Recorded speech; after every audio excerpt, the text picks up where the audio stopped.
Salam əziz fermerlər, hər kəsi salamlayıram. Bugün taxıl və pambıq bitkisinin ümumi problemlərindən danışacağım. Taxıl bitkisində ondan artıq xəstəlik müşahidə olunur ki, və bu xəstəliklərdən də məhsuldarlığı hədəf alan əsas 3-4 xəstəliklərdir.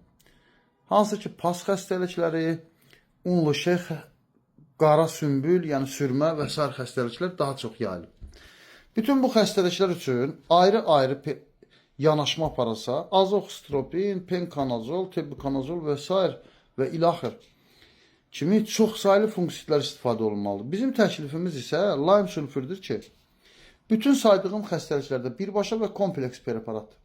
Bildiyiniz kimi, kükürt rütubətdən qaynaqlı bir çox xəstəliklərdə və eyni zamanda hörümçək kimi zərərvericilərdə 40-45 gün təsir qabiliyyətində bir fungisitdir. Təklif etdiyimiz Lime sülfürdə daha çox kükürt tərkibli kompleks işləyən və xəstəliklərdə geniş spektrli kükürt tərkibli fungisitdir. Sınaqlarda da Lime sülfür tətbiq edilən sahələrdə heç bir pas xəstəliyinə rast gəlinmir. Bugün aparıcı təsərrüfatların əksəriyyəti Lime sülfür tətbiq edərək təsərrüfatı bu kimi xəstəliklərdən qoruyub yüksək məhsul əldə edir.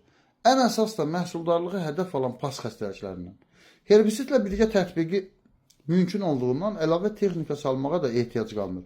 Buna başqa oxşar xəstəliklər də eyni zamanda pambıq bitkisində də məhsuldarlığa ciddi təsir eləyir. Xüsusilə də məhsulda ciddi çəki itkisinə səbəb olur. Ona görə də pambıqda və taxılda Lime sülfürsüz əkin aparmaq indiki dövr üçün heç uyğun deyil. Bilməliyik ki, hər bir xəstəlik mütləq bir məhsul itkisidir. Xüsusilə fotosintez səthində itkiyə səbəb olan göbələklər daha çox məhsul itkisinə səbəb olur.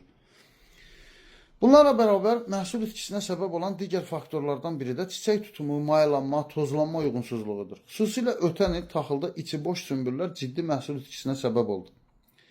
Və pambıqda da hər il müşahidə olunan çiçək tökülməsi, bəzən çiçək tökülməsi 50%-dən artıq ola da bilir. Xüsusilə pambıqda hər il eyni problemlərlə qarşılaşmağımız artıq bizim üçün yetəri qədər praktiki təcrübə olmalıdır. Bütün bunların baş verməsini istəmiriksə, o zaman taxılda illərdir təsdiqini tapmış Esti-Grain və pambıqda da Esti-Cotton məhsulu yetərlidir. Bu iki məhsul çox mürəkkəb tərkibli hormonal bioloji və makro-mikroelementlərin qarışığıdır.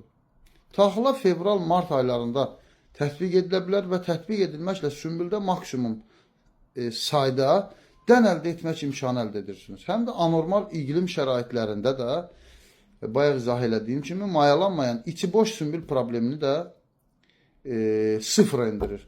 Esti-Cotton isə deməli pambığın eyni problemlərini həll etmək üçün hədəflənib.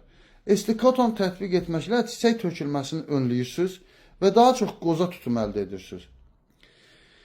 Unutmayaq ki, hər bir vaxtında qarşısı alınan kiçik problemlərin toplamı yüksək məhsuldarlığın mükəmməl planlamasıdır.